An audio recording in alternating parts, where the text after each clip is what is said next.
Okay, welcome to today's episode of 40 Plus and Fit. And today, two average Joes, Joe St. John and Robert Baker. Joey, the legendary Joey Baker from Newport News, Virginia, back in the day with me. We're going to talk about one of my favorite topics, and that is you live inside of your head. And that's very, very important to remember because we're all sitting around here with all these ideas running around, but at the end of the day, you live in your head. Robert, Joe, what do you think about that? this is a rewind because we attempted this yesterday and We forgot to record. I wonder who forgot to hit the button. We had some technical issues. Yes, I had some we had some difficulties. I had some technical difficulties, like hitting the record button. Yep, and I was in a very dark place, so probably just as well. But yes, you're right. He was in a dark place. He was talking about the end of the world. Right. So I was telling him I had no motivation to really do anything, that I was feeling melancholy because of COVID, and I'm kind of He was feeling like Porky Pig said on that great episode. He was feeling he was feeling real sad. There, go ahead. Real sad, right? So my weight loss has kind of stopped because I'm not doing what I'm supposed to do. Right. My job is as an attorney. As we said yesterday, I am kind of a sin sucker because when people come to me, and that's when I was talking to Joe, because Joe is a longtime police officer, captain in the Newport News Police Force, and chief in Columbus, Mississippi, there for a while. Chief of police for a while. And so when we see people in the criminal justice system and even in any of the legal system, we're not seeing them at their best. We're seeing them at their worst. So yes. And police officers and lawyers and doctors and EMTs, they all see people at their worst, and it affects people. And I've had a particularly rough, few weeks recently as far as the cases that I'm doing. So I was telling Joe yesterday that I didn't feel like working out, that I was feeling blue, and I listened today trying to get bluer with, I was listening to Primus and yes, you're trying to get Tool. That's right. That's what I did. I didn't go to Slipknot, but I know that Joe is a big Slipknot. I was a big Slipknot. I like working out to it. Right. And so there's that movie out there, and I think it's Constantine, where Keanu Reeves takes on the sin or the evil out of people, and it basically eats his inside. So that's the way I was feeling yesterday. And a little bit locked yourself in a dark room. Right. And I am looking backwards at my life, and I'm in a good place right now. I'm relatively successful. I have no significant other in my life, but that's probably a good thing. Well, you're economically in a good place. Economically in a good place. Headspace, not so much. But so today I did work out for an hour. Good. Now you feel much better. And we were talking about David Goggins' Embrace the Suck, right? Yes, which I believe you have to do. I believe you have to embrace the suck. So Joe gets up every day and goes and works his ass off for two hours or however how long he goes into two and a half hours. Depends if the people are sitting on the equipment. Well, if they're sitting on the machine, then you have to see the rant video that Joe. Yeah, I'll have a link in the bottom. Right. It's a 2-hour workout unless you're behind a bunch of people sitting on the equipment. Right. So Joe, how do you motivate yourself? And this is where we were talking about motivation is probably not the proper word, but yeah, it's as good as word as any, but it's about living in your head. And I think you have to kind of figure out, what are you going to prioritize? Right. Because one of the things I find interesting is we're now hit with a bunch of stuff. And I know you'll talk about the news and stuff here in a moment, but we're bombarded with all of these thoughts, and we're bombarded with all of these emotions, and we have to deal with our own personal lives. But somewhere down the line, in your brain, in your mind, you have to prioritize what you think is important. And for me, I'm at the point, I'm going to work out. If I don't do anything else, I'm going to work out. Today is a Sunday. I'm not working out today. This is my off day, but the other 6 days I'm working out. And I'm going to set that as a priority. And there's just times where you have to remember, there'll be all this stuff in my head. There'll be all this chatter, all this talk about, you could be doing this or you could be doing that, or, oh, does it really matter? You know, yeah, it matters. I'm going to the gym. The second you fix that in your head, you have the right to prioritize what's in your head. And I think a lot of people don't think that. I think they take the burden of the world upon them. Right. You were talking about the news, and we've talked about it. I mean, watching it is just so depressing. Yeah, yesterday, I was bored since I didn't work out, so I turned the TV on, and I find out Mr. Potato Head no longer has a dick. I find out they are Right. The tragedy. they're shit canning Dr. Seuss. Mark Twain is on the ropes for Huckleberry Finn. Right. And I'm like, I don't know what world we live in anymore. And COVID, as I told Joe, Michigan is now, for the last 2 or 3 days, I hadn't checked today, but we are a record since previous to January of cases all of a sudden. And Right. they're seeing the second round of ones that have come from the UK or California, wherever the hell the new variant is coming from. And though they're cranking out supposedly the vaccines,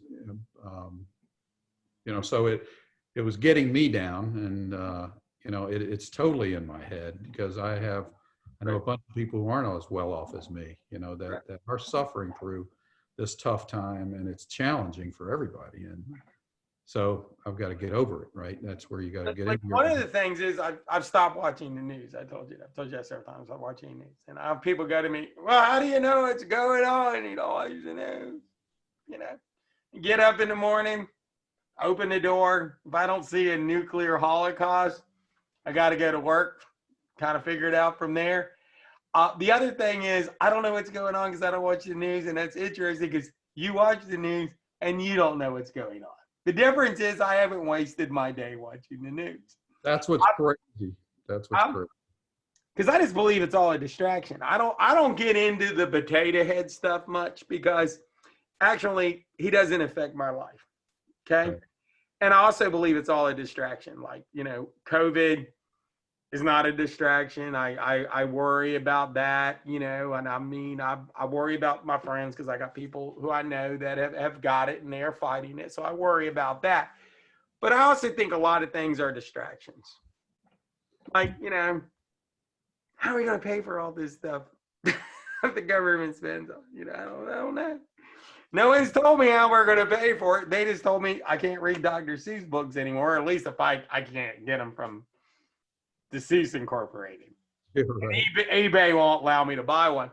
But here's the real kicker. I wasn't going to buy one anyway. So there you go. Right.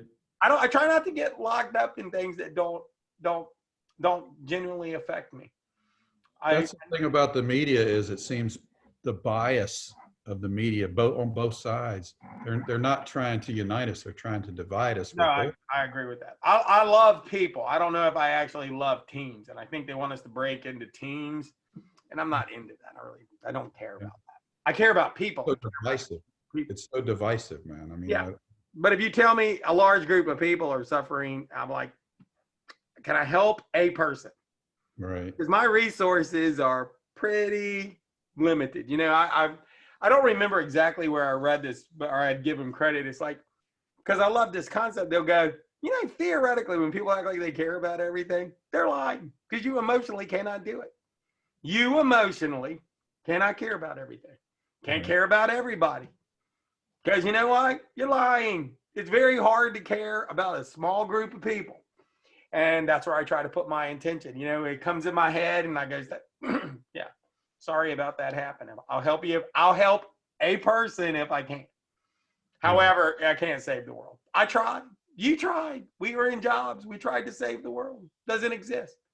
You have a limited amount of people you can help, and those are who you should help. Yeah. People are struggling now, though.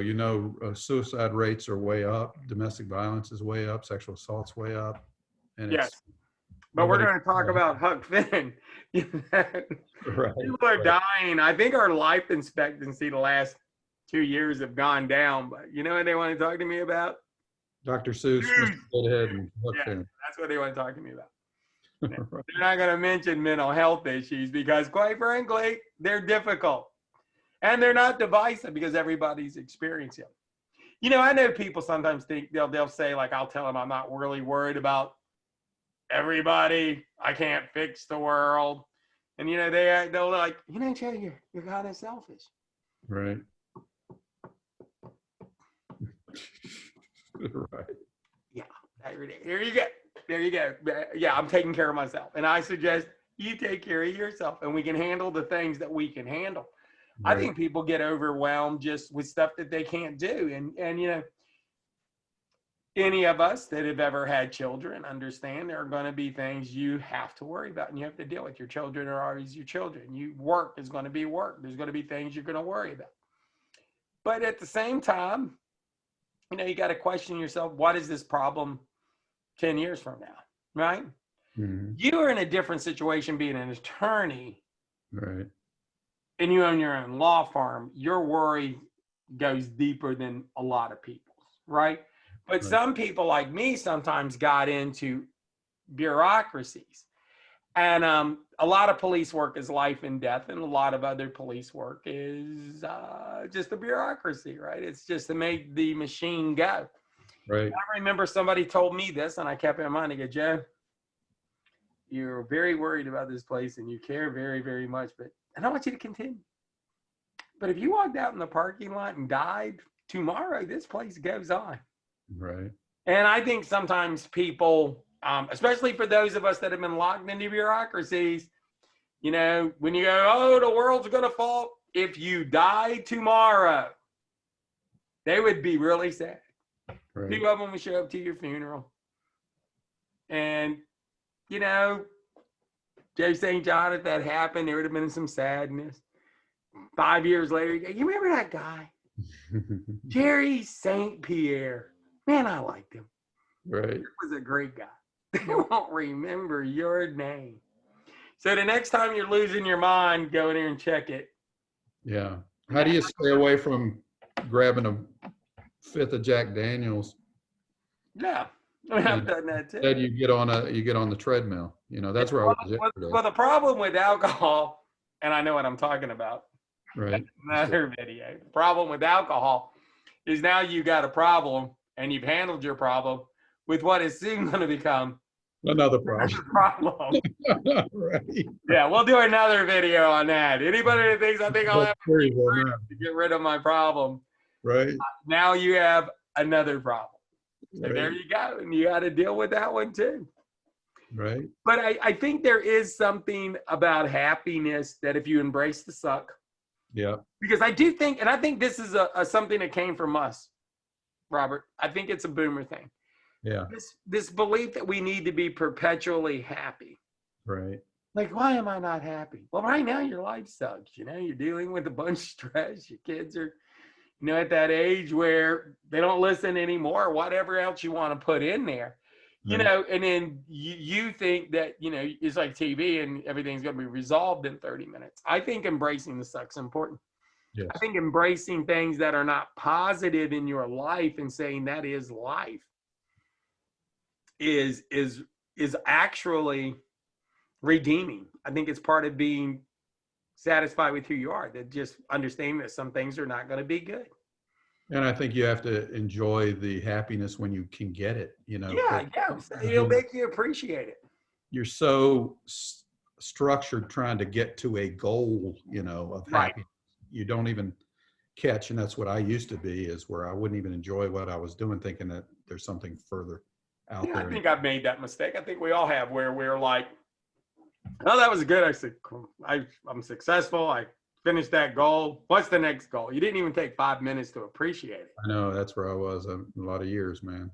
I think we've all done that. I think the battle is appreciation. I think the battle is being very cognizant that you're in control of how your emotions are. I know it sounds hokey and it sounds like corny, but there's like those people said, it's really not what happens to you. It's how do you react? And I know that sounds corny, but there's a lot of truth to that. How are you going to react to that? I remember being on the department, and I love police work and stuff. And the bureaucracy side of it's crazy. And if you haven't done it, it'd be hard to explain in a short video. It's a mini series that goes over about 5 years trying to discuss the bureaucracy that is the police department. Okay. You'd be stunned at how much stuff actually doesn't have anything to do with the criminal justice system. It's just keeping the machine moving. Well, a lot of people some memo would come out and it would be ridiculous, right? And you would know it was ridiculous. It wasn't unethical or immoral, so you needed to do it. It was in order, but it was probably a waste of time. And you learn not to lose a lot of sleep over that. But yet you would have people in the department, I mean, seasoned people, they'd lose their mind. I can't believe we're doing it. Like that was the first stupid memo we had ever got on the police department, right? So look, I tell you what, every time I open up envelope or pull out something from my mail slot, if it's not kind of goofy, I'm just absolutely stunned. I set the bar low. Because there's a lot of things maybe we don't understand, maybe some of it made sense to somebody, but it's no reason to lose sleep. And yet you have people get upset with it, and you're like, I can't do that. Can't do it. What do I got to gain out of that?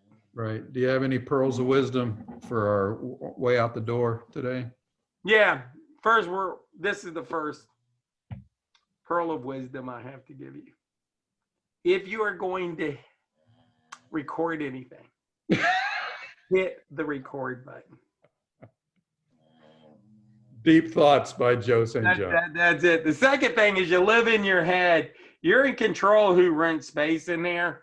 True that. And anything that's in your head should be affecting you. It should have some impact on you, your family, something. And stuff that doesn't matter should be out of there. And don't let people tell you what's important. I think that's where we got to be careful. I'm sorry about the fate of Mr. Potato Head. I said this joke already, but they buried him. Wouldn't that be ironic to bury him? I did that before you hit record yesterday. Right. Before I didn't hit record yet. But the reality of it is, don't worry about things that aren't going to affect you every day. You got, your health. Take care of that. Be at the gym, work out, do whatever you got to do. Take care of your health. Do the things at your job. Be the best you can be, but don't let them beat you down. Yeah, try to be. I love you, brother, but you go out in the parking lot and you drop dead. They'll be sad For a minute. For about 3 or 4 days. That would be your shelf life. Right. Then they would forget your name. So don't get lost into that. And last but not least, don't get caught up in this world of chaos. If it's ever been more important, you take care of you and yours. Yes. And you and yours is that group of people that you define. Not, I can't define that, but you can. And that's where I'd go, man. You live in your head. What you got? And there you go. So y'all guys have a good day. Hit the subscribe button, hit the like button, do all that good stuff for us. And we did hit record on this. So we did. Y'all have a good day till the next time. Take care. There you go.